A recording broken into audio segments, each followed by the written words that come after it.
Excelente tarde para todas, todos, todes. Estamos en una emisión más de Textiles, Texturas y Transparencias.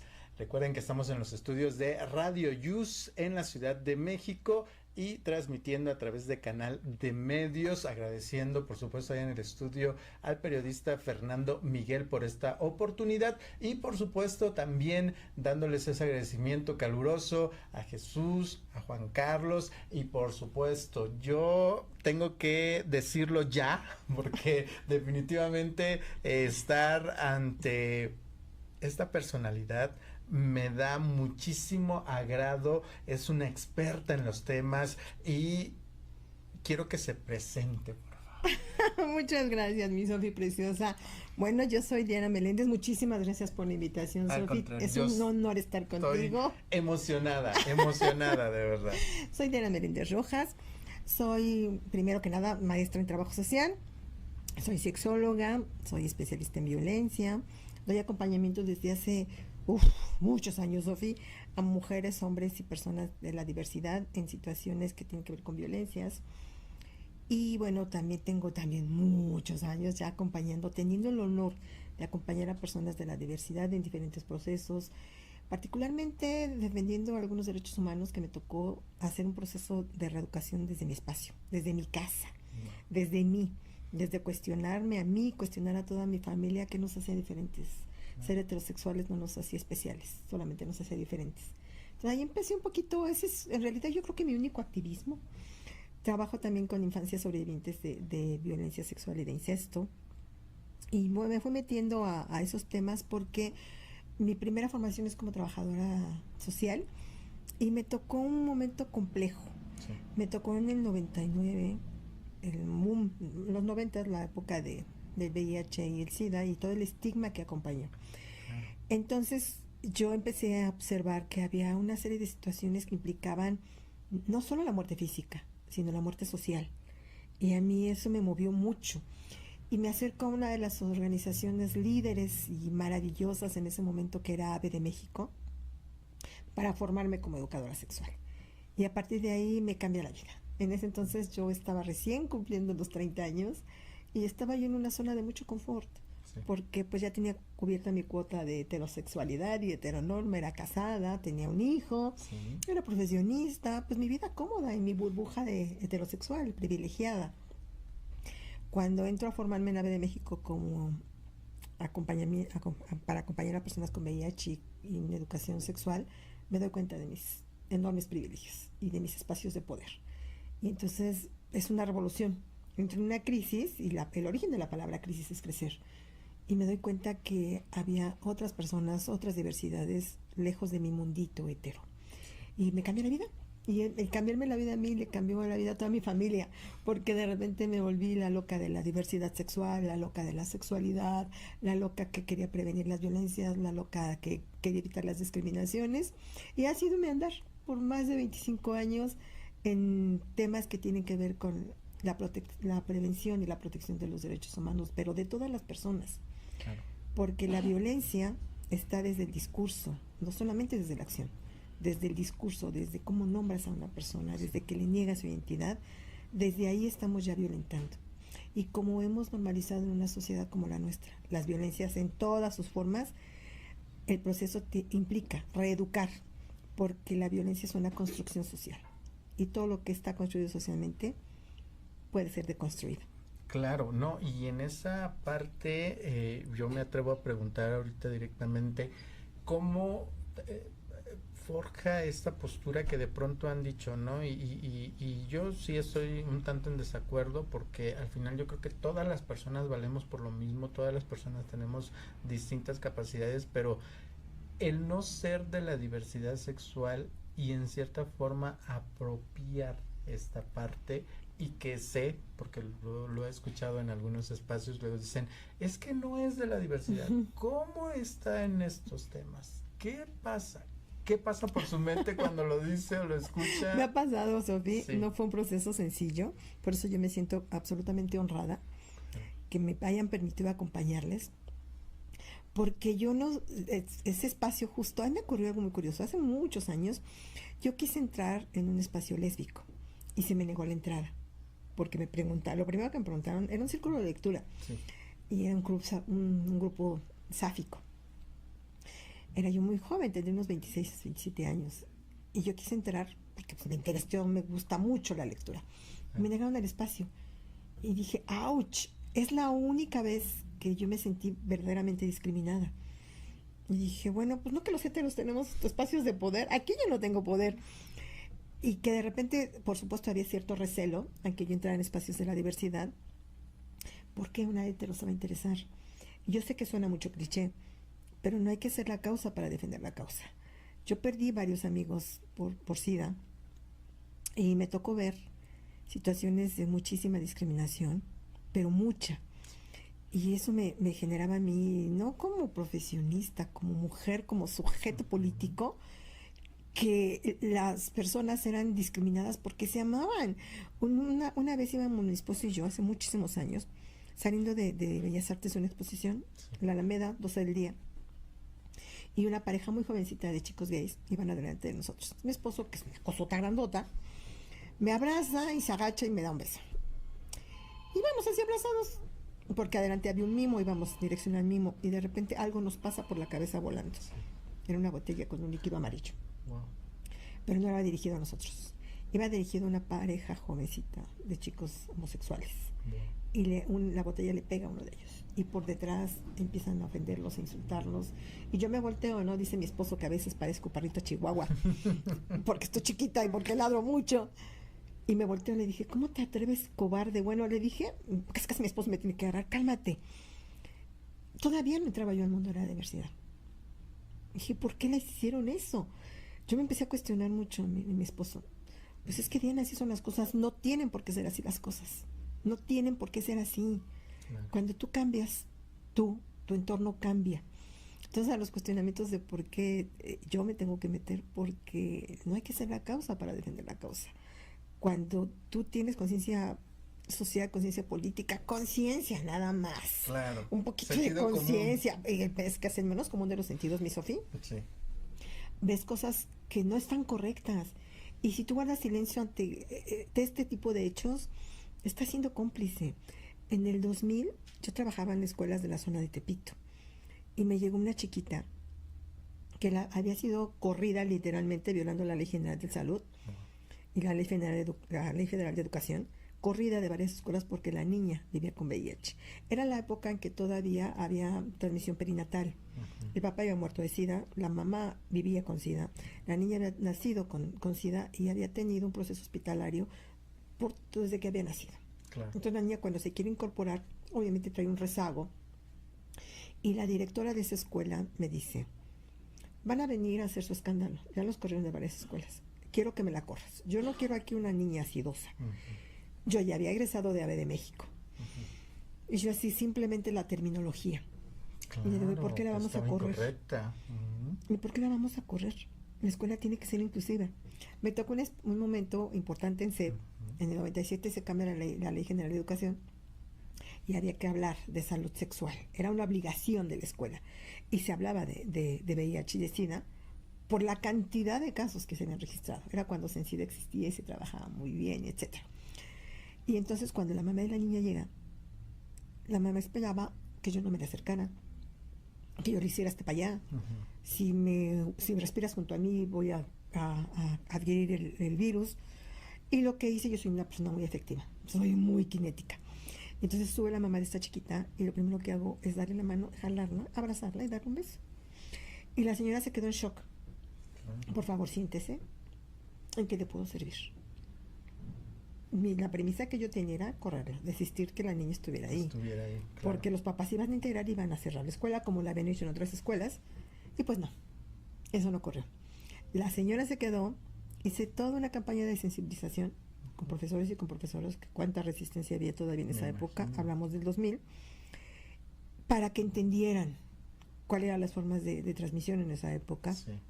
Y que la niña corría más riesgo por nosotras, las personas que estábamos afuera, que le pudiéramos pegar algún bicho, que la niña pudiera hacernos algún tipo de daño. Y entonces, cuando logro hacer eso, para mí fue un triunfo increíble. Fue un triunfo increíble y entonces fue cuando dije, sí se pueden hacer cambios. sí se pueden hacer cambios. Y entonces, pues empecé a caminar no solamente con personas con VIH, sino con personas de la diversidad, porque me di cuenta que había un enorme estigma, que había una letra escarlata y que yo no poseía la letra escarlata por ser heterosexual. Claro. Entonces, yo sé que de repente al inicio me veían como la bicho raro, ¿no? Y esta, ¿por qué está aquí? Muchas personas que tienen causas sociales, causas académicas, causas personales, no necesariamente están involucradas en el tema.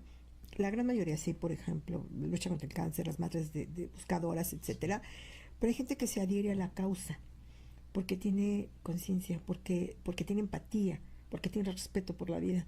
Y eso fue lo que a mí me fue acercando. Y con tanta suerte que empecé a ser aceptada. Empecé a ser aceptada y sí me enfrenté de repente a puertas que se cerraban, pero dije, bueno, se cierra una y se abre otra. Se abre otra. No, además de que es un encanto de mujer. Ay, muchas gracias. Definitivamente algo que ha caracterizado y en el transcurso de que la he seguido en redes sociales, de que hemos tenido algunos espacios Sí. en los que hemos coincidido, definitivamente hay mucho amor que usted comparte, mucha confianza que Muchas gracias. transmite y eso obviamente pues marca, ¿no? Ese pues ese vínculo, ¿no? Que al final se vuelve muy muy afectivo, entrañable diría yo, pero vamos a hacer una pequeñita pausa y vamos a continuar con más porque vamos a conocer, aparte de su trayectoria, también un ámbito que sé que va a ser un tema muy sensible, Sí. pero que se tiene que exponer, que se tiene que hablar, se tiene que socializar, porque no solo basta el hecho de que exista la problemática, sino también saber algunas soluciones. Yo creo que estamos en el momento idóneo, Sí. adecuado para saberlo. Agradeciendo, por supuesto, Canal de Medios. Regresamos con más.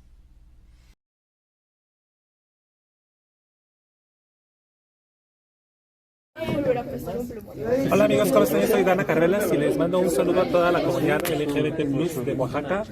Muchos besos, mucho mezcal.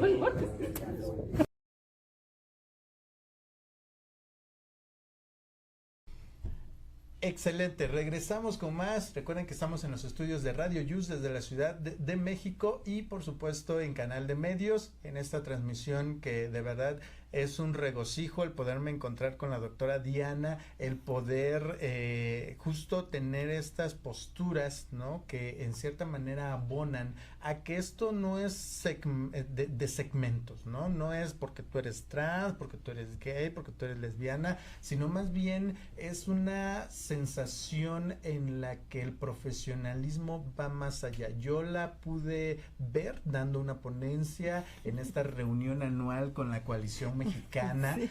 y qué ímpetu, sobre todo el poder ahora sí que saber, ¿no? De información contundente, de información valiosa, me he quedado, ¿no? Con esa visión, por ejemplo, el cierre que hace, digo, no les voy a contar porque ustedes tienen que vivirlo, pero sí ese cierre que hace en el que te ves como persona, te sientes apreciado, sientes que vales, que no estás cometiendo un error y que al final te deja esa forma más suave y también de entretenimiento en el que puedas seguir disfrutando de, es un respiro que esté yo aquí en este planeta Tierra. Muchas gracias, mi Sofi preciosa. Muchísimas gracias. Y de verdad que en esta situación, enfocándonos un poquito más al tema, sé que es una preocupación latente la que existe en este sentido, sobre todo en las violencias en la infancia. Sí. Yo recuerdo uno de los invitados que tuvimos en el estudio nos contaba, ¿no? Esa experiencia vil que tuvo que vivir siendo una persona adoptada, ¿no? Un niño adoptado que sufre violencia sexual, que en un cierto momento no lo sabe dirigir, ¿no? Después en su crecimiento, en su adolescencia, lo transmite o lo refleja en el consumo de sustancias. Claro. Y pues digo, a manera también personal no soy la excepción, pero bueno, al final, ¿cómo al llegar en este punto, ¿no? En esta intersección de la vida, ¿cómo lo enfrentas como pequeño, pequeña?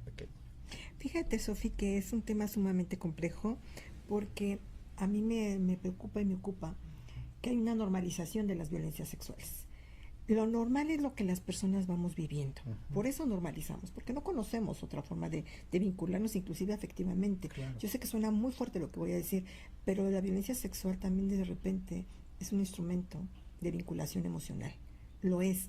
Tengo mucho tiempo también trabajando un tema que nadie le quiere entrar, Sí. que es un fenómeno dentro del fenómeno de abuso, que se llama teoría del hechizo. En la teoría del hechizo lo que vamos a encontrar es que hay una suerte de estrategias que utiliza el agresor, el depredador sexual, para seducir a la víctima. Y en este proceso de seducción, inclusive, hay una idealización de un amor romántico. Y la persona sobreviviente, cuando está en proceso de acompañamiento terapéutico, te dice, es que yo quería, es que yo lo quería, yo lo amaba. Ujú. Él me decía que yo era especial, por supuesto que sí. Es una estrategia, él le daba regalos, etcétera. Hay una serie de estrategias que el depredador utiliza. Cuando yo empiezo a meterme en estos temas tan complejos, yo cuando estaba haciendo la licenciatura decía, no me voy a ir a carcelario, es muy complicado. No me voy a ir a médico, ay no, cuánto dolor. Me voy a ir a escolar porque es lo más tranquilo. No, hombre, Sofía. No, no, no, no, no.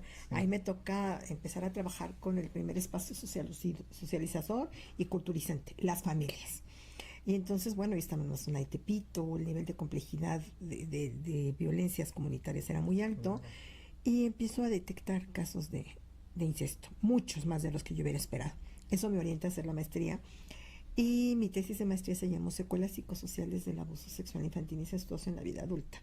Lo pueden encontrar, por cierto, en el repositorio de la UNAM, ponen Diana Lourdes, Guadalupe Meléndez Rojas, tesis de maestría, y ahí se los va a dar completito. Está muy tronada, pero yo creo que vale la pena. Vale la pena. Y entonces me doy cuenta que era un fenómeno que estaba ampliamente normalizado en el espacio social. Me encontré a familias, inclusive tuve una participación en un libro editado de la UNAM, que también lo pueden bajar, se llama Familias o Familias, Diversidad y Cohesión Social, donde yo hablo de las familias incestuosas, generacionales. Y bueno, me doy cuenta que es un fenómeno que está ahí, invisible, que nadie lo toca, que nadie habla, porque la cualidad de este tipo de fenómenos es el secreto. Okay. Y una vez que el secreto se ha roto, se van fragmentando todas esas historias de vida. Y empiezo a ver que eran infancias cis, heterosexuales, que ya traían secuelas. Tuve un caso muy fuerte, donde la niña de 7 años traía un retraso cognitivo importante, la niña de 7 años se hacía cutting, la niña tenía fobia a todo lo que pudieras imaginarte, porque en este caso le incestuaban el papá y la mamá, ambos. La dormían con ella, le practicaban sexo oral, la niña decía que ella no quería que le hicieran cosquillitas, la niña se hacía pipí, se hacía popó, es decir, eneuresis, encopresis, tenía todos los síntomas. Sí, claro. Y como estos te puedo decir muchos. Sin embargo, cuando yo termino mi tesis, me doy cuenta que había un sesgo. Dije, bueno, yo me he enfocado mi mirada hacia los casos, porque ahí mira mi espacio laboral y mi espacio de investigación. ¿Y qué pasa con las infancias de la diversidad? ¿Qué pasa con estas infancias que ya viven el estigma de la diferencia desde muy pequeñas? Claro. Estas infancias, y que después se me ocurre, dije, bueno, pues ya tomó la maestría, pues vámonos al doctorado, y entonces ahora voy a hacer un protocolo para saber qué pasa con las infancias trans, Sí. con las infancias gays, con las infancias lésbicas, con las infancias inter, es decir, con las infancias diversas. Y me topo con que pues no resulta un tema de relevante investigación. Ya te estoy hablando de más de una década. Uh-huh. Y a mí me genera con mucho dolor, porque decía, entonces las personas de la diversidad sexual no son personas importantes. Uh-huh. Y bueno, se me cierra la puerta en algunos espacios, y por eso soy prófuga del doctorado. Sin embargo, mi inquietud sí se fue orientando cuando yo estaba haciendo el protocolo doctoral. Ya tenía un focus group de 20 mujeres trans, y 20 de 20 habían sufrido incesto y violaciones multitudinarias. Y cuando ellas me regalan sus relatos, lo hablaban de una manera que me era estremecedoramente dolorosa, porque ellas lo habían normalizado. Es que está bien, Diana, es que yo era la rara, es que yo me lo merecía, es que era la vergüenza de la familia. La culpa, ¿no? Y toda la culpa estaba orientada a su persona. No tenía nada que ver con los depredadores, con gente que había percibido que estas infancias eran diferentes y que por eso eran sumamente vulneradas. Y entonces toda la culpa y la vergüenza estaba orientada hacia ellas. Pero también no solo el fenómeno de la culpa y la vergüenza, sino de la aceptación, que lo merecían. Es decir, hay un castigo autoinfligido. Uh-huh. y que empieza muy temprano, porque las infancias de la diversidad sexual empiezan a vivir abusos, igual que las infancias hetero, pero lo que yo pude hacer, tenía que hacer un cruce, y el cruce que yo logro visibilizar es que la forma y las estrategias eran mucho menos sutiles que las que se ocupaban para la cosificación de los cuerpos de las infancias hetero. Las infancias trans, particularmente las infancias trans, también me he encontrado muchos compañeros gays que me regalaron su testimonio, donde me cuentan cosas que son verdaderamente aterradoras. Y cuando tú las socializas con ellos, te dicen, es que está bien, es que está bien. No, es que no está bien. No está bien, porque son infancias que van a recibir el primer rechazo generalmente en sus espacios familiares. Claro. Ahí empieza el marcaje social de la diferencia. Y entonces, si tú te percibes diferente, entonces tu familia te deja de tratar como lo que eres, porque no existes, no tienes una identidad. Acabas de romper con la expectativa de tu papá y de tu mamá, o de quien te esté en el proceso de crianza, de que si tú naciste con un sexo que te designaron al nacer, tienes que cumplir todas las expectativas de ese sexo. Total. Y entonces, si no las cumples, estás rompiendo con el protocolo familiar que te indica que tú tienes que, si tienes un pene, tienes que conducirte como un niño, si tienes una vulva, tienes que conducirte como una vulva. Y entonces, al no cumplir estas expectativas, que no son tuyas, pero que fueran depositadas en ti, entonces ya estás rompiendo el vínculo familiar, y por eso mereces un castigo. Y ese castigo va a ser separarte emocionalmente, va a ser que seas notada como diferente, que seas vista inclusive como loca, con este estigma de la locura del que nos habla Foucault, ¿no? Y entonces, al percibirte como extraña, como diferente, entonces tú crees que eres merecedora de todos los castigos, y tu cuerpo se vuelve una extensión de ese castigo. Y entonces cualquier persona puede cosificar e instrumentalizar tu cuerpo a su gusto, porque un depredador no va a atentar contra la integridad sexual de una persona de manera aislada. El depredador sexual siempre va a elegir una persona que va a guardar silencio, una persona que no va a decir lo que le está ocurriendo, porque además si lo dice no le van a creer, porque es la niña loca, es el niño que se siente niña, es la niña que se siente niño, es el jotito, que lo inventa y lo imagina. Está todo imaginando, porque además no tiene conciencia. Pues ya ves lo que está diciendo, que es una niña cuando es un niño. Está loquito, no lo van a tocar, no le hagas caso. Y entonces la primera negación a la violencia la encuentran en sus espacios familiares. Entonces deciden mantenerlo en silencio. Y ese silencio hace que, increíble, curiosa y dramáticamente, una persona que es abusada una vez vuelve a ser abusada. Claro. Y de otras muchas maneras. Y entonces, absurdamente, está la creencia, y eso es imaginario colectivo, en que cuando una persona de la diversidad sexual es violentada sexualmente, es porque le gusta. Y eso a mí me parece tan ofensivo y tan aberrante, que alguien pueda pensar que una persona de la diversidad sexual, una infancia, un niño, una niña de 5 años, un niño de esa edad, pueda sentir algún tipo de placer al ser violada. Y la gente lo ve de esa manera porque hay un rechazo intrínseco a la diversidad.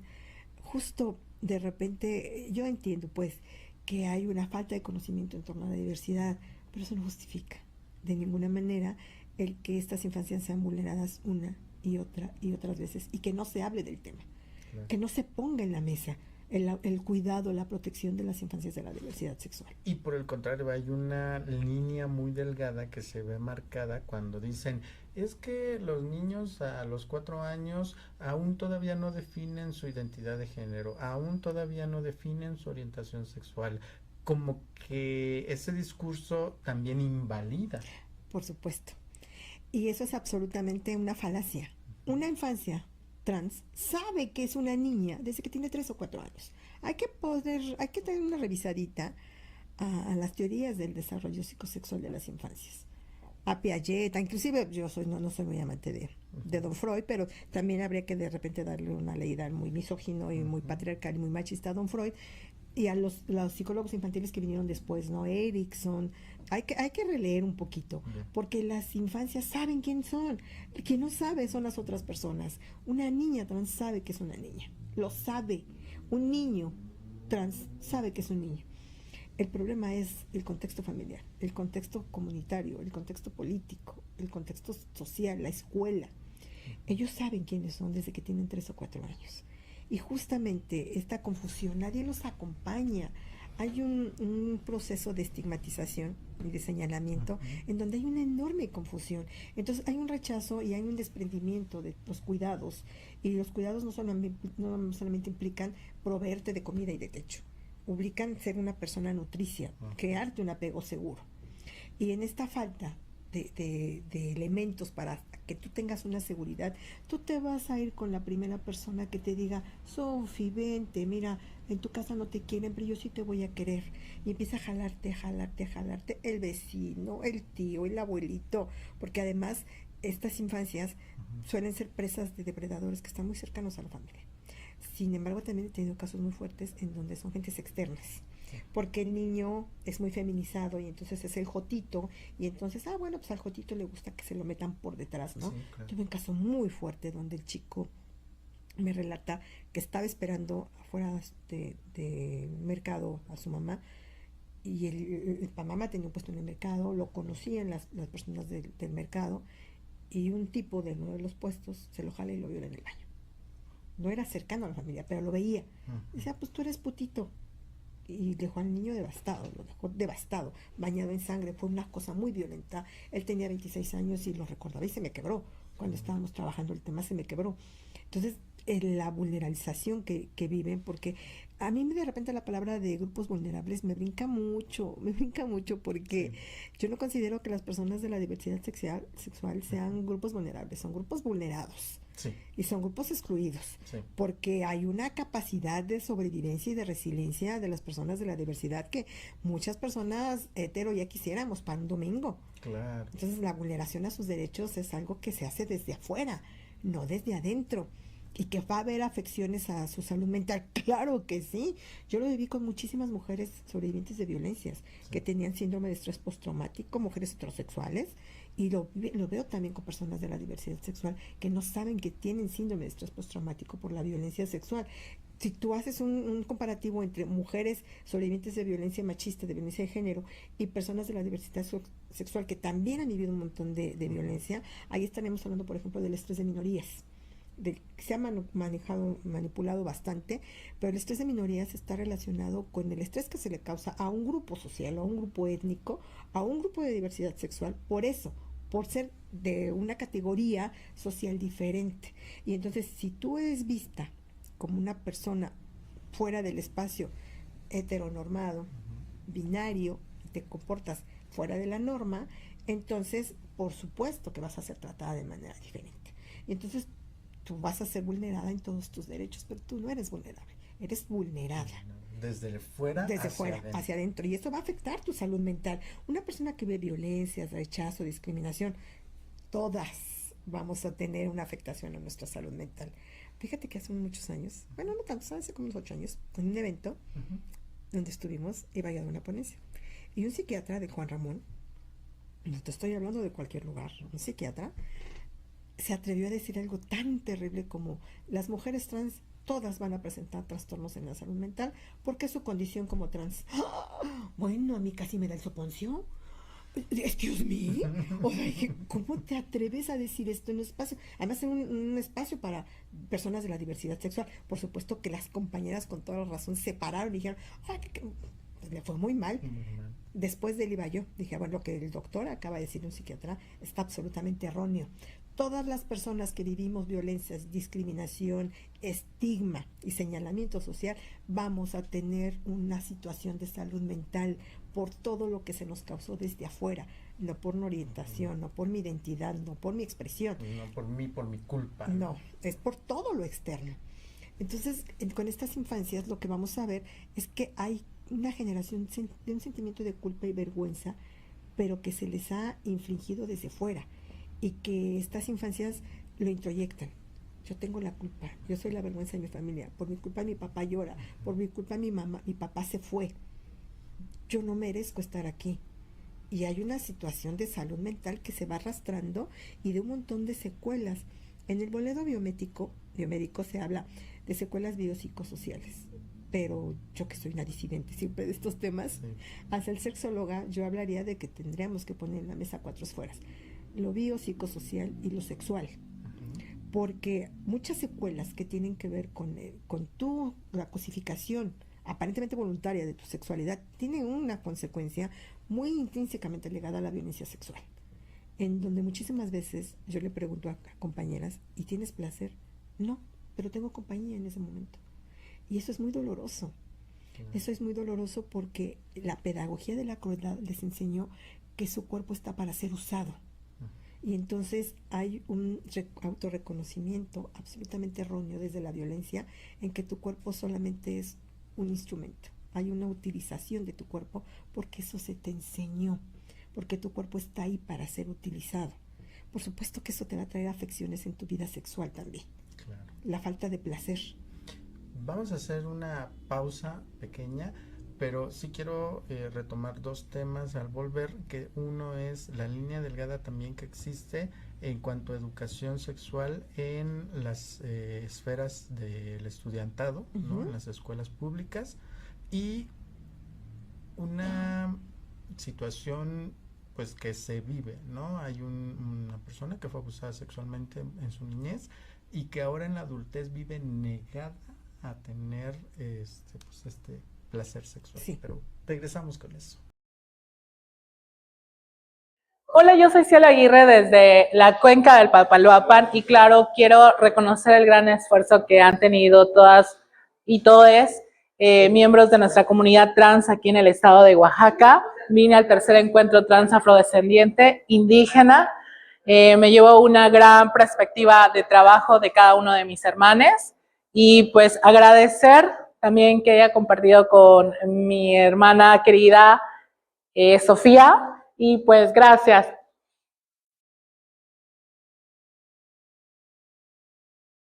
Excelente tarde para todas, todos, todes. Continuamos. Es un tema importante, es un tema que en cierta manera va a abrir conciencias, ¿no? Sobre estas situaciones de vida, porque somos personas las que en cierta forma hemos sido, fuimos y seguiremos siendo víctimas. Aquí no hay otro término, ¿no? Más que el hecho de haber padecido de algo que no decidimos como personas y a las cuales o a lo cual fuimos sometidos, ¿no? Y en esa situación, justo la otra cara de la moneda, doctora, que es esta situación de la educación sexual en las escuelas, que de pronto se ha estigmatizado mucho en el sentido de decir, es que si mi hijo recibe esta información en la escuela donde yo no lo puedo controlar, donde yo no lo tengo al ojo, donde no sé qué criterio vaya a retomar, ¿qué tanto de beneficio le da? Fíjate que el tema de la educación integral de la sexualidad es un tema que, a pesar de que ya pasaron, yo empecé con esto, Sofía, en el 2000, yo era la loca de la sexualidad. Sí. Al salir de AVE de México, yo tenía que salir con un proyecto, yo me voy becada y tengo que salir con un proyecto de educación integral de la sexualidad. Y en la zona donde yo estaba, pues es un punto rojo, en la zona de Tepito, y fue muy interesante. Creo que de las cosas que recuerdo con más cariño es haber podido incorporar un proyecto de educación integral de la sexualidad en la zona de Tepito en el año 2000. No se hablaba de eso. Pero con la Ley General de Educación, la reforma, en la mano, yo levantaba la mano, yo era parte del equipo de educación especial, que nos movíamos en diferentes escuelas regulares. Y como nadie quería trabajar el bloque 3 de ciencias naturales, pues yo lo doy. Y uno de los temas que yo ponía era diversidad sexual. Trabajábamos cuando entraban en septiembre, clases de septiembre a mayo, porque yo en junio hacía mi muestra pedagógica, trabajábamos primero autoestima, toma de decisiones, asertividad, y en enero entraba con el bloque 3 del libro de ciencias naturales, con educación integral de la sexualidad. Veíamos género, violencia, lenguaje, porque era muy interesante que en esa zona en particular el lenguaje pesaba mucho y había mucha violencia comunitaria. Entonces tú podías observar en el recreo que los niños, para amedrentar a las niñas, les decían que las iban a agarrar a vergazos, literal. Entonces yo me di cuenta que el lenguaje también tenía un montón de significados y significantes. Y entonces, a mí me gusta mucho la literatura. Sí. Y entonces me agarro el libro de muy misógino también, Octavio Paz, El laberinto de la soledad, y saco un fragmento de Los hijos de la Malinche. Y entonces con mi grupo de sexto ya estábamos viendo género. Sí. Y entonces yo tenía que trabajar primero que nada para disminuir las violencias, porque dije, cuando empezamos a trabajar diversidad sexual, la violencia se va a brincar aquí, entonces tengo que minimizar esta violencia. Y cuando iban entrando al salón los niños después del recreo, me tocaba con ellos después del recreo, niños y niñas, y van entrando y les digo, pásense hijos de la chingada, pásense hijos de la chingada, pásense hijos de la chingada. Y todos voltean. ¿Qué pasó? ¿Qué pasó con la maestra? ¿Qué hicimos, no? Y se sientan con una cara de pasmados, porque aparte, bueno, yo soy una docente muy poco ortodoxa. Yo no me gusta el aula tradicional, todos los ponía en círculo, media luna. Y entonces así todos impactados, ¿no? Ay, ¿por qué la maestra nos habló así? Ya estaba en su pupitre un fragmento de Los hijos de la Malinche. Y lo hacíamos, leíamos Los hijos de la Malinche. Entonces ellos tuvieron que tener el contexto de por qué solamente en México una mentada de madre tenía sentido. Sí. Es la mujer violada, es la mujer que fue ultrajada. Y después, sáquenme el diccionario y por favor búsquenme la palabra verga. Ah, bueno, pues es que es el mastín más alto de una embarcación que puede medir 20 metros. ¿A quién le mide el pene 20 metros de los que están aquí? Ay, maestra, pues ni que fuéramos monstruos. Ah, ¿tiene sentido entonces que agarramos a las compañeras a vergazos? ¿Con qué palo? Entonces, bueno, las infancias te pueden sorprender mucho. Y yo tenía en ese grupo precisamente un niño muy feminizado. Yo no le iba a preguntar al niño su orientación sexual, ¿cómo me atrevo? Pero el niño estaba muy feminizado. Y entonces ya estaba siendo objeto de bullying. Cuando apenas empezaban a tocar los temas de bullying. Y a mí me urgía trabajar diversidad sexual. Y entonces, yo trabajo mucho con técnicas. Una vez que hice rescate de lectura de que por qué la mentada de madre y que por qué la verga no podía ser utilizada para violentar, no con esas palabras, sino con una técnica, pongo un grupo de niñas de aquel lado y los niños estaban sentados en el otro extremo y le digo a un niño que nunca lo voy a olvidar, que era un encanto porque además era gordito y tenía sus cachetitos que me daban ganas de mordérselos, era bien bonito, era un niño muy feminizado. Entonces lo pongo a caminar. Imagínense ustedes que están en una calle y la gente les empieza a decir cosas, los empieza a acosar, los empieza a violentar. Y del otro extremo estaban las niñas.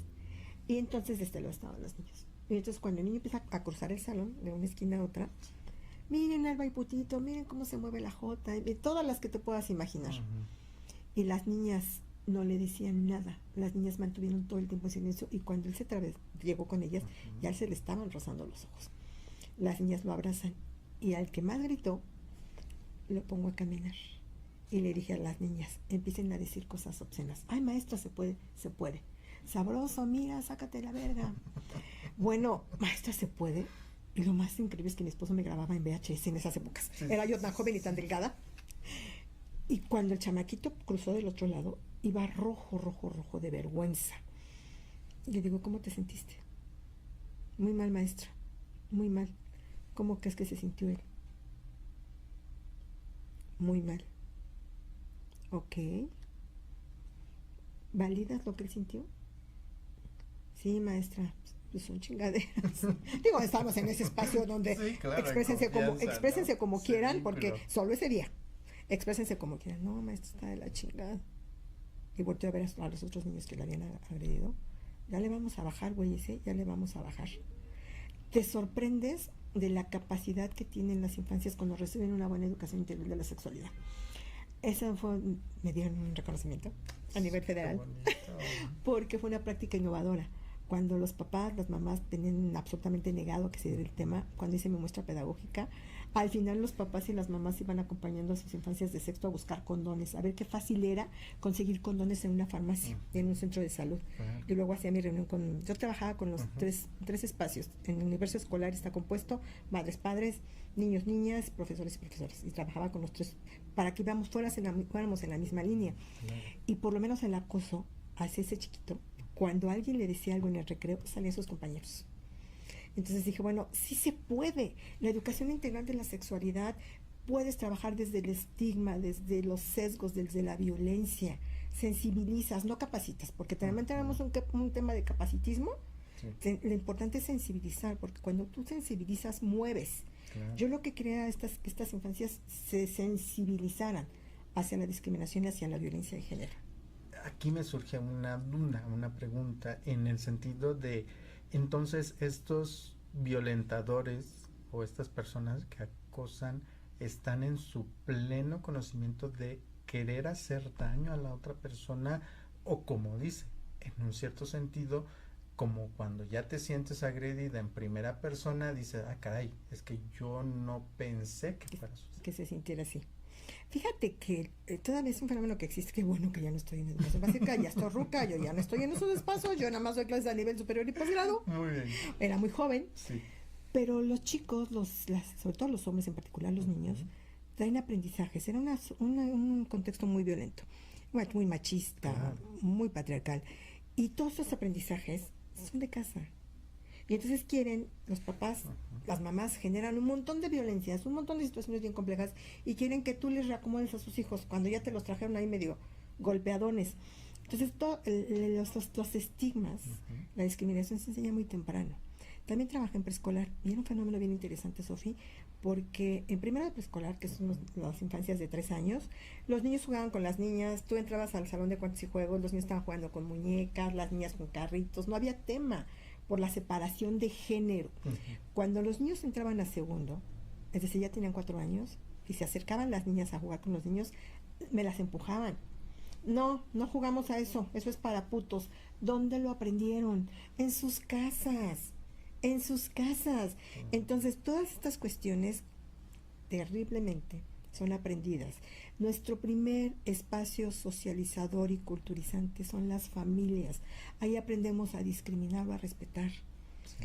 A mí no me gusta la palabra tolerancia. No, es una palabra que yo tengo aquí atorada. Okay. La palabra ideal es respetar. Entonces, si yo te respeto, podemos establecer un diálogo.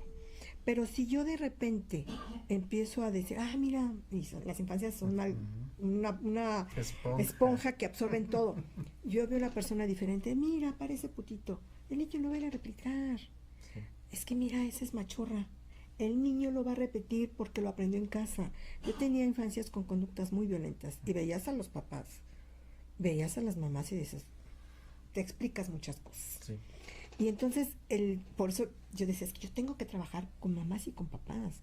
De hecho, mi investigación de la maestría empieza con una de las madres que se me acerca en un taller de prevención de abuso sexual. Ella fue uno de mis sujetos de estudio para mi tesis, porque yo hablaba justo que teníamos que incluir la educación integral de la sexualidad, porque no era posible que el niño me dijera que su pene era un palote, que su pene era una cosota, que las niñas me dijeran que su vulva era una conchita, una mariposita. Si un niño, una niña es abusada, ¿cómo le va a nombrar a lo que le tocaron? Exacto. No, ya va a haber una enorme confusión cuando es un peritaje y quieres que el niño te pueda expresar dónde fue tocado, te va a decir en la conchita, en la mariposita, en el cocodrilito, y estamos hablando de infancias de preescolar, primero de primaria. Claro. Entonces, lo que a mí me importaba es que los niños, la gente confunde, piensa que cuando vas a hablar de educación integral de la sexualidad, les vas a dar posiciones de Kama Sutra. No, Sofi, ni yo, por favor. ni yo me las puedo hacer, ni que fuera del Circo del Sol. Entonces la gente confunde. Cuando estás hablando de educación integral de la sexualidad, vas a adecuar esta integridad también, este tipo de información, como una estrategia de autocuidado. Si tú a la infancia le dices, tu cuerpo no se toca, tu vulva se llama vulva, tu pene se llama pene, tu ano se llama ano, estás teniendo una estrategia de autocuidado. Hubo un caso muy grave apenas en Chalco, no sé si por ahí lo viste, que una chiquita fue violada dentro de la escuela por el hijo de la conserje, con la colusión de la maestra que dijo que la niña nunca había llegado, el director casi dijeron que la mamá estaba loca, y una se pregunta, ¿cómo pudo pasar esto? Y bueno, yo te he contado todos los casos que tuve de profesores abusadores, no te lo puedes creer.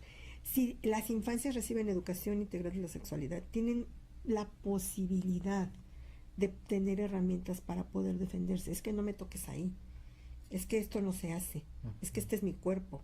No toco tu cuerpo, pero tampoco tocas el de la otra persona, porque no olvidemos que también muchas de las infancias de la diversidad sexual tienen situaciones que es violación equiparada, los obligan a practicar sexo oral y eso es violación equiparada. Bien. Entonces les tenemos que enseñar que mi cuerpo no se toca, pero tampoco toco los otros cuerpos, exacto, particularmente de las personas adultas.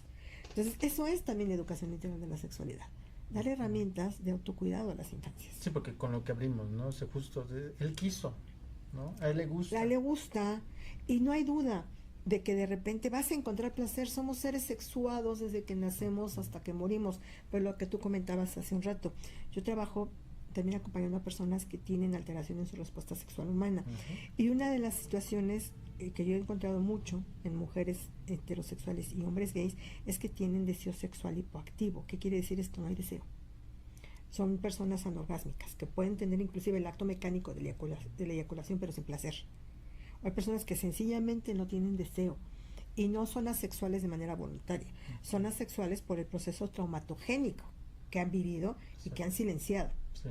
Porque si fue alguien de la familia, por ejemplo, tú vas a correr el riesgo de que no te van a creer y van a decir, estás calumniando a tu abuelito, es que eres una mala persona, siempre lo fuiste, es que estás loca, ¿a dónde te diriges? ¿Con quién?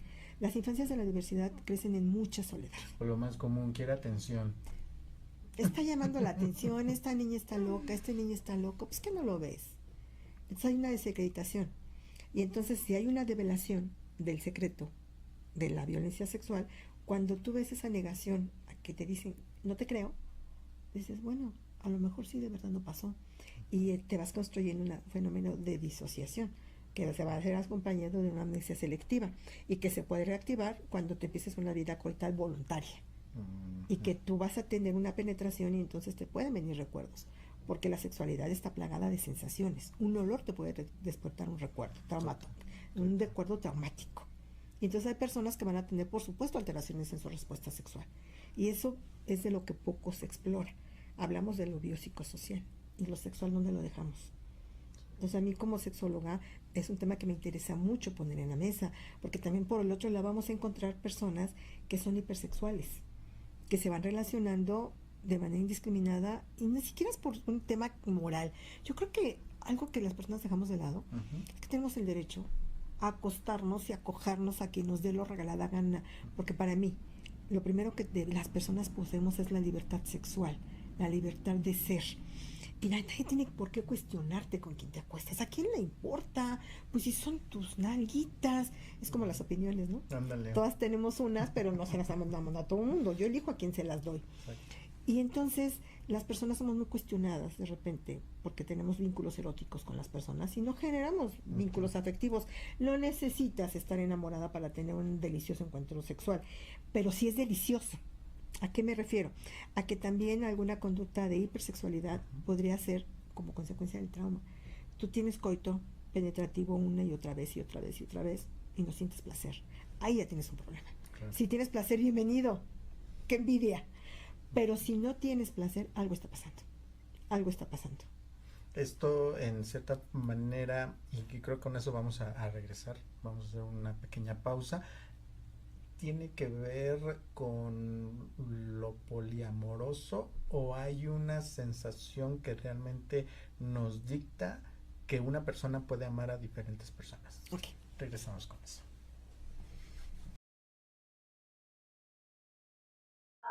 Hola a todas, todos, todes. Me da mucho gusto saludarles, esperando que toda esta diversidad que compone a Oaxaca sea abrazada, querida y respetada sobre todo. Muchas gracias por compartir con nosotros estas actividades y les deseo que en este momento tengamos mucha reflexión sobre el trabajo que estamos haciendo las disidencias en el estado de Oaxaca.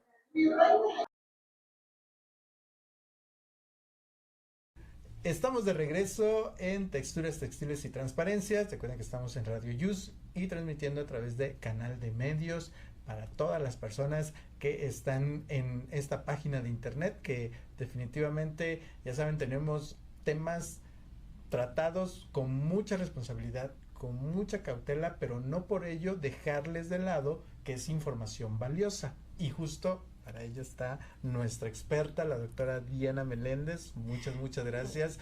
Y quedamos en esta visión y en esta postura que de pronto, como dicen, ¿no? Hasta los excesos causan daño. Claro. ¿No? Sí. O sea, todo con medida, dijera aquella frase tan conocida. Pero, en cierta forma, hay cosas que se van traduciendo, ¿no?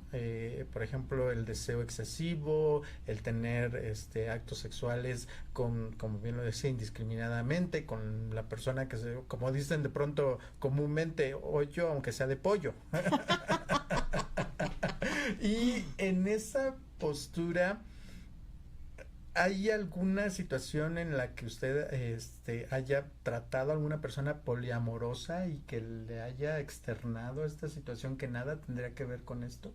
Fíjate que es bien interesante el fenómeno del poliamor, porque muchas personas suelen confundir el poliamor con tener una gran cantidad de parejas sexuales. En el poliamor lo que va a haber son acuerdos. Sofi, yo estoy contigo, pero queremos añadir a otra persona y la persona está de acuerdo y la persona quiere añadir a otra. Las 4 o las 5, tenemos un quinteto, todas sabemos que estamos compartiendo un vínculo erótico afectivo. Ese es el poliamor. Tú lo sabes, tú lo sabes, tú lo sabes, yo lo sé. Eso es el poliamor. Si alguna persona no lo sabe, entonces ya no es poliamor, porque ya no hay acuerdos.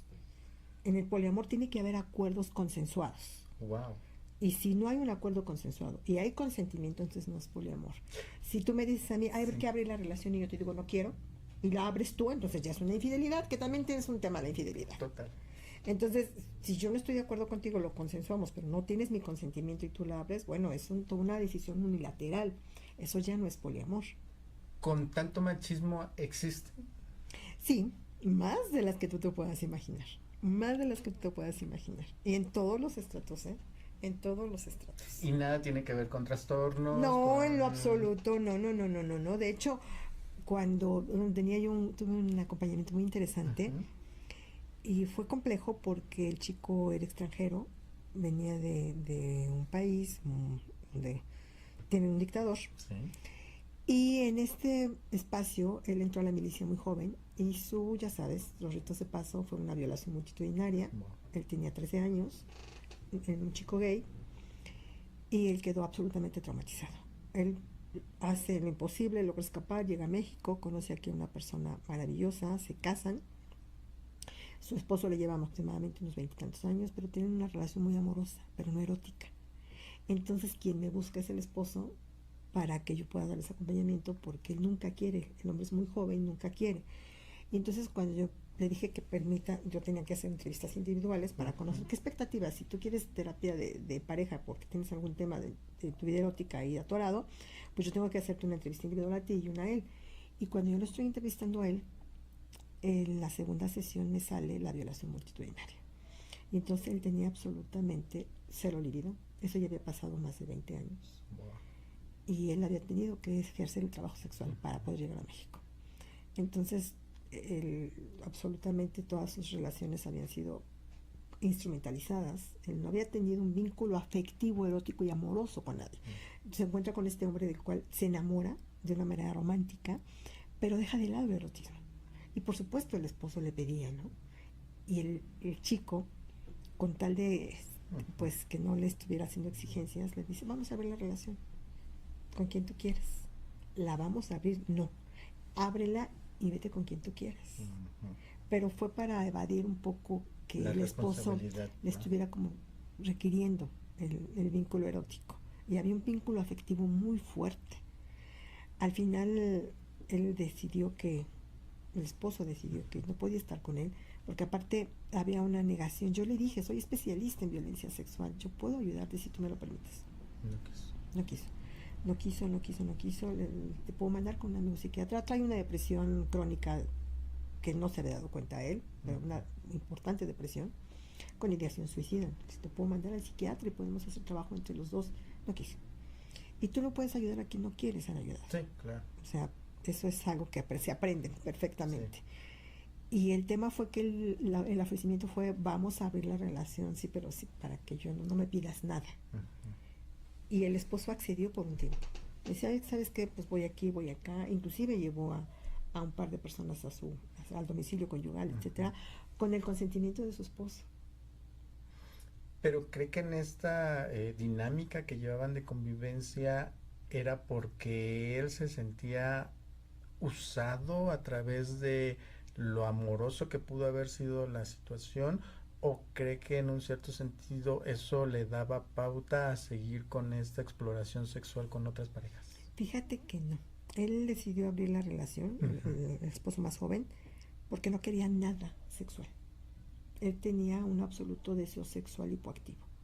Absolutamente el libido inexistente por el trauma. Él tenía un proceso traumatogénico muy importante. Entonces su deseo era absolutamente inhibido. Y él no quería hablar de todos los ataques sexuales que había vivido. No quería, porque no fueron muchos. Entonces, para llegar acá, bueno, el trabajo sexual también había sido muy violento.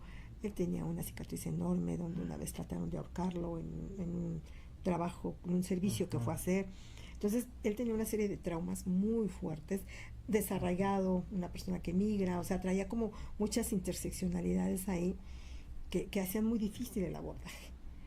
Y pues cuando el esposo me dijo, ¿sabes qué? Nada más quiero que nos acompañes a cerrar la relación, decidió separarse. Decidió separarse y yo le dije, pues aquí estoy cuando tú quieras, cuando tú decidas. Pasaron 2 años y bueno, no quiso.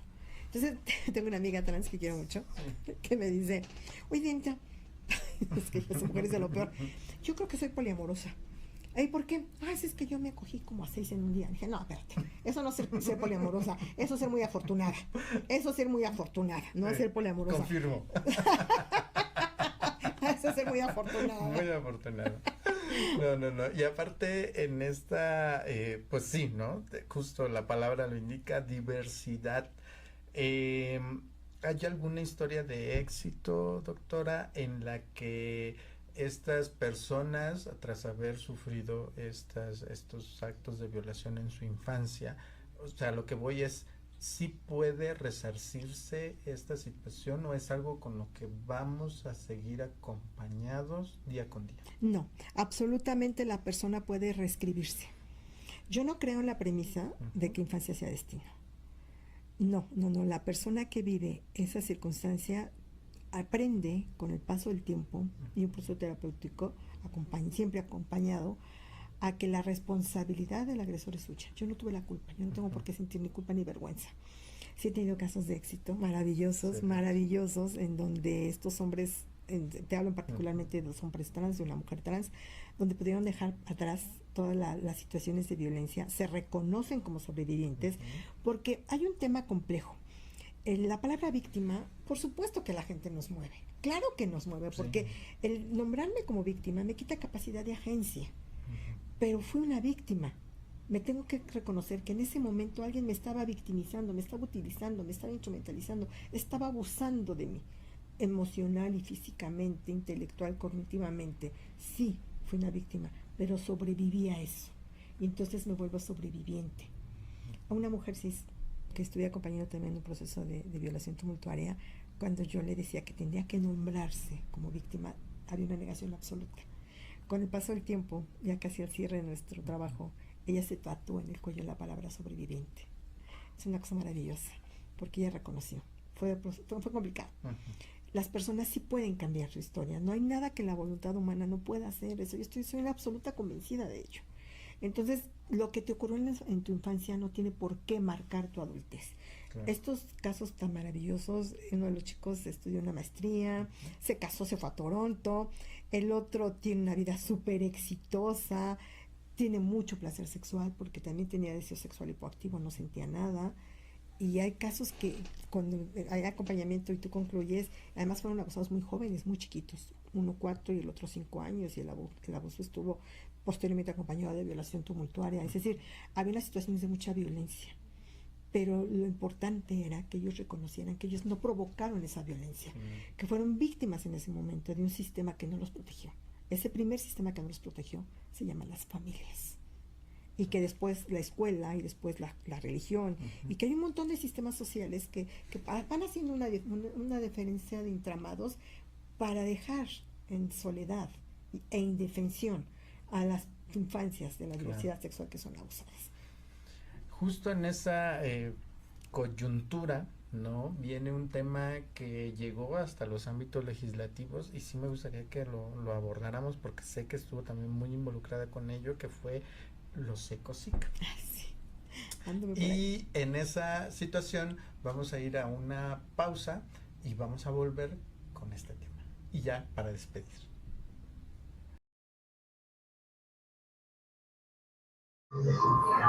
Hola amigos, yo soy Abraham Barrios de Carama Travel y de Be Proud Travel. Ser Mushe es una raíz, es un futuro, es cuidar, celebrar resistir y sobre todo gozar. Gracias por enseñarnos que el tercer género no solo es una categoría, es una bendición, es una forma de amar, de cuidar, de existir.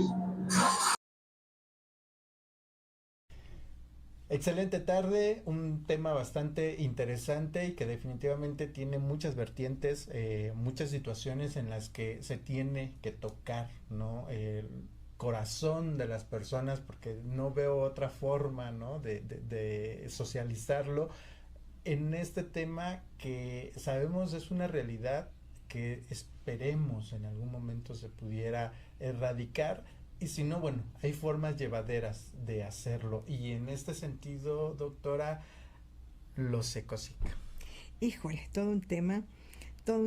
Yo tengo el honor de haber empezado a caminar hace muchos años con mis niñas, con mis niños, con mis niñes, siempre lo van a hacer para mí, mis niñes de YAG. Y yo empecé trabajando con ellos, acompañando a un grupo de madres y padres. Y ahí conocí madres maravillosas. Te digo madres y padres, pues en inclusiva, pero no había ni un papá. Oh. Puras mamás eran las que se aventaban el tema con sus hijas e hijes. Y bueno, yo recuerdo que cuando empezaron los temas de las mal llamadas terapias de conversión, allá llegaban muchas sobrevivencias de violación tumultuaria, de que los papás los querían enderezar, les querían quitar lo gay, los querían curar, como si fuera una gripa, ¿no? Sí, claro. Y fue un proceso que a mí me llena de orgullo, que con el paso del tiempo ellos no cejaron en su esfuerzo por hacer visible, porque muchas de las personas que estaban en ese momento en YAG habían sido sobrevivientes y se vivían como tal. Y fuimos un grupo de personas quienes estuvimos ahí haciendo acompañamiento de manera absolutamente voluntaria. Claro. Y es una de las cosas que me enorgullece muchísimo. Nosotras, y fuimos varios, entre ellos uno de mis queridos maestros sexólogos, Juan Carlos Hernando Maijuero, y yo, que éramos como clientes permanentes de YAG, y nosotros estábamos acompañándoles, Juan Carlos y yo, que falleció hace un par de años.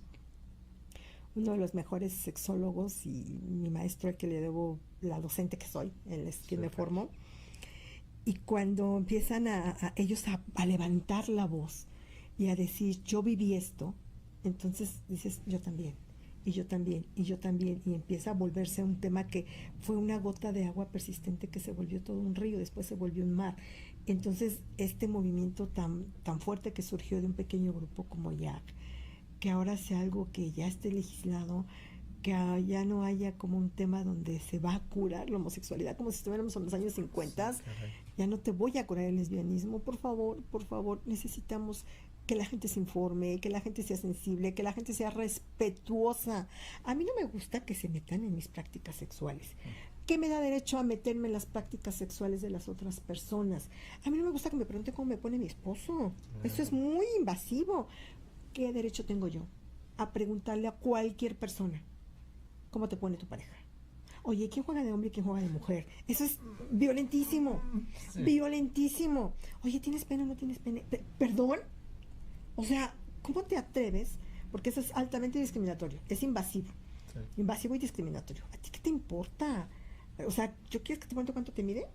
No, ¿verdad? No te gusta que te pregunten cuánto te mide. No preguntes cómo se lo meten a la gente, quién se lo mete. No lo preguntemos, por favor. Tenemos que ser respetuosas esto es tan básico en derechos humanos. Tenemos que respetar a la otra persona como queremos ser respetados. Tenemos que tratar al mundo como queremos ser tratadas nosotras. Tratemos al mundo con la gentilidad. Ya tenemos un caos en este mundo para que con la vecina de al lado le ladremos, por favor. ¿Por qué me voy a meter en las sábanas y en la cama de las otras personas? ¿Qué derecho me da? No, por favor. Cuando pensemos en cuestionar la intimidad de otras personas, pensemos si me gusta que me cuestionen mi identidad. Hagamos un ejercicio de empatía. Pongámonos en los zapatos de la otra persona. A ver, me gusta que me pregunten, ¿no, verdad? No preguntemos. ¿Qué nos importa?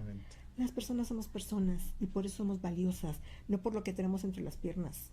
Las personas somos personas porque somos personas.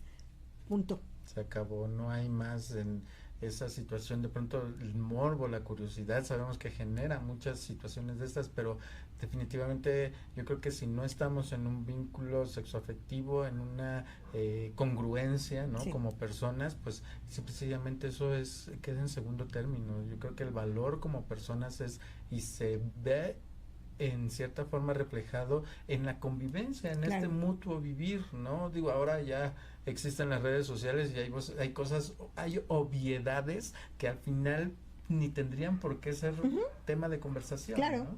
Claro. Es que ¿sabes qué pasa? Y sobre todo yo, que soy de la vieja escuela,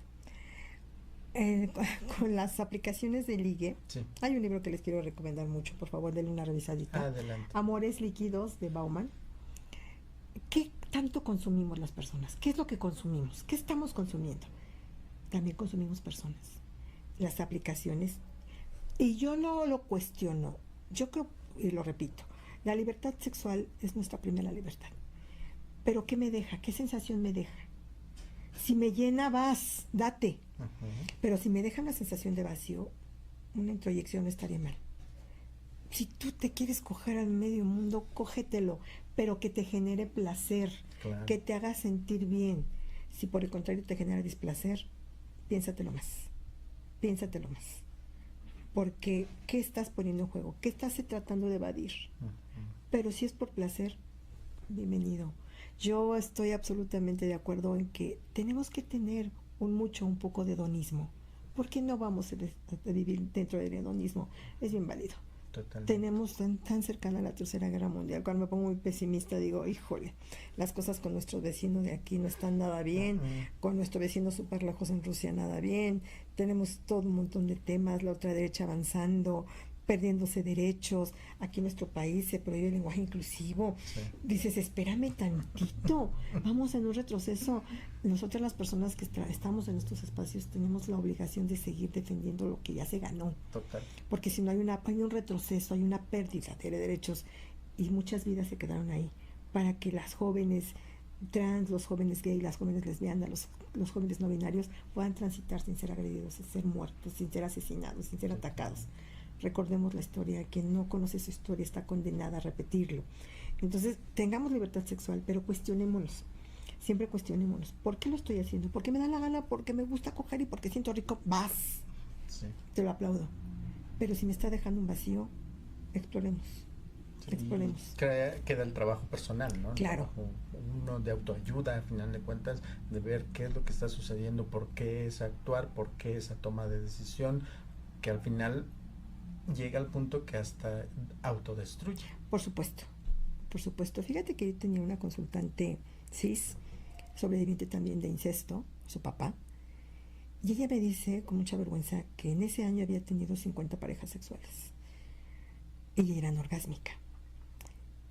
Pero con mucha vergüenza, ni siquiera podía establecer contacto visual conmigo. ¿Por qué te da vergüenza? Es que soy una promiscua.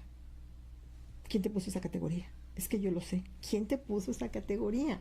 ¿Cuántas categorías sociales las personas nos autoadjudicamos?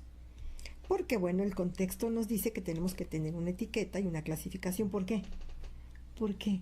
Ya bastante es que la gente nos etiquete de fuera para que nosotras nos etiquetemos. Entonces, cuando esta mujer me empieza a decir que era una promiscua, que era una puta, el tema es que ella era anorgásmica, porque había sido incestuada por su papá durante mucho tiempo. Entonces ella me decía, Diana, yo estoy descompuesta, no sirvo, porque no siento. Empezamos a trabajar desde la psicoeducación. ¿Qué significa servir sexualmente? Cosificar, instrumentalizar tu cuerpo. ¿Sientes placer, sientes deseo o no? Pero ahí están los hombres, y para esto estoy, ¿no? Ese mensaje fue el que desde muy pequeñita ella recibió. Tú eres una cosa que está para ser usada. Y ocurre lo mismo con las infancias de la diversidad sexual. Hay un mensaje que cosifica sus cuerpos, que instrumentaliza su erotismo y su sexualidad. Va a haber placer, claro, pero tiene que haber un placer sin culpa. Es que en un espacio alguien se atrevió a decir, y era psicólogo y a mí me sigue generando mucho ruido porque da terapia, Sí. que los niños, y era un compañero gay, los niños abusados son los que seducen al adulto. Te juro que quienes estábamos en ese foro nos volteamos a ver así como que acaba de decir el compañero. Yo por lo pronto, yo tenía 10 años y sabía que me gustaba mi tío de 25. Y yo hice todo lo posible por provocarlo hasta que fue mío. Niño de 10 años. Imagínate toda la historia que él trae, que no me importa. Sí, claro. Pero me preocupó, dije, ¿y este da acompañamiento? Qué peligroso, porque va a llegar un sobreviviente y le va a decir, tú tuviste la culpa porque tú erotizaste al adulto, ¿eh? Ujú. Por supuesto que las infancias que han sido erotizadas, por supuesto que van a tener cambios conductuales, por supuestísimo, porque muchas veces si no es violación y es abuso, hay un montón de estrategias de seducción. Yo te voy a provocar placer. Y después, si a ti, Sofi, a mí me encanta el pastel de chocolate, si tú me das una vez a probar, yo te voy a pedir más porque me gustó. Sí. Entonces, en las infancias somos sexuadas desde que nacemos hasta que morimos. A los niños se les erecta, las bebitas lubrican. Sí. Somos seres fisiológicamente aptos para eso. Hay un libro buenísimo, también se los quiero recomendar mucho. Está bien caro, pero pues a ver si lo pueden piratear. Se llama Historia de la vida privada, de Ares. Bien. Y Ares en este libro cuenta cómo en la nobleza europea del medievo, los niños y niñas de la nobleza eran masturbados por sus nodrizas, bebecitos de la nobleza, para que durmieran con un sueño reparador y tranquilo. El vulgo, la gente del pueblo, no podía. Esta era una práctica exclusiva para la gente de la nobleza. La sexualidad era vista también como un desfogue, sin que tuviéramos todas las teorías Sí. que tenemos actualmente, psicoanalíticas y todas las corrientes que tú quieras. Un orgasmo, que no es lo mismo que una eyaculación, que no hay que confundir, provocaba en el niño una liberación de un montón de neurotransmisores que le ayudaban a dormir. Los niños van a tener orgasmos, las niñas van a tener orgasmos, y eso es muy placentero. Y algo que me gustó, yo quiero repetir, eso no quiere decir que yo sepa lo que estoy haciendo. Claro. No sé lo que estoy haciendo. Mi cuerpo fue usado y se me enseñó. Hay una pedagogía del abuso, una pedagogía de la construcción de un erotismo temprano, que no es responsabilidad de la infancia, no es responsabilidad del niño, no es responsabilidad de la niña. Esa parte la tenemos que tener clarísima. Claro. Es que yo quería, no querías. A ti no te preguntaron. Exacto. En la sexualidad tenemos que tener siempre en cuenta, considerar siempre las 3 letras es: consenso, consentimiento y cuidado. Consenso quiere decir que yo te voy a preguntar a ti, en un espacio de asimetría de poder, personas adultas mayores de edad. Yo necesito tu consentimiento verbal. Si quiero. Claro. Y en el sí quiero, el cuidado. No lastimarte, no causarte ningún daño, etcétera, etcétera. Esas son las bases que tiene que tener cualquier encuentro erótico. Claro, y en ese sentido verbalizar, ¿no? Por ejemplo, Todo yo se verbaliza. conozco algunas personas que al acto, al coito, ¿no? Le llaman cariño y de pronto es, pues sí, pero cariño para mí significa otra cosa, Claro. ¿no? Entonces yo no entiendo tu concepto de cariño y yo lo transmito a mi conocimiento, y si tú lo ves como un simple coito, como una caricia, pues yo no lo entiendo así. Por supuesto. ¿no? Entonces sí se tiene como que verbalizar de forma, digamos, una comunicación asertiva. hasta en ello. Siempre. El mejor tipo de sexo que existe es el sexo oral, el sexo que puede hablarse, las prácticas que pueden hablarse. Lo que yo puedo decirte a ti que me gusta y lo puedo decirte lo que me disgusta. Claro. Y que te puedo contar y que puedo confiar. Entonces esa parte también tenemos que reaprenderla, porque en esta búsqueda de placer momentáneo vamos desvinculándonos afectivamente. Y a lo mejor yo soy la vieja guardia, pero sí necesitamos vincularnos, sí necesitamos darnos cariño. Pues yo sé que usted justamente no va a desvincularse de nosotros, de nosotras, de nosotres. Vamos a seguir aprendiendo, informándonos y también desaprendiendo, porque ese es también el objetivo de Textiles, Texturas y Transparencias. Pero ha llegado el momento de despedirnos. Sí, ya se nos fue el No, tiempo. qué barbaridad. Pero sí, quedamos pendientes con orgasmo y la diferencia de eyaculación, por favor. Y la voy a invitar para una próxima. Por supuestísimo que sí, mi Sofi preciosa. Yo Muchísimas feliz y gracias. súper honrada de estar aquí. Muchísimas gracias. Y así culminamos otra emisión más de Textiles, Texturas y Transparencias. En esta ocasión, invadiendo los estudios de Radio Yus en Ciudad de México. Un agradecimiento especial, por supuesto, a Jesús, a Juan Carlos, que está en la operación técnica. Y, por supuesto, también agradeciendo la transmisión en vivo de Canal de Medios con el periodista Fernando Miguel. Una servidora, Sofía Guandulain. Y nos vemos y escuchamos. Hasta la próxima.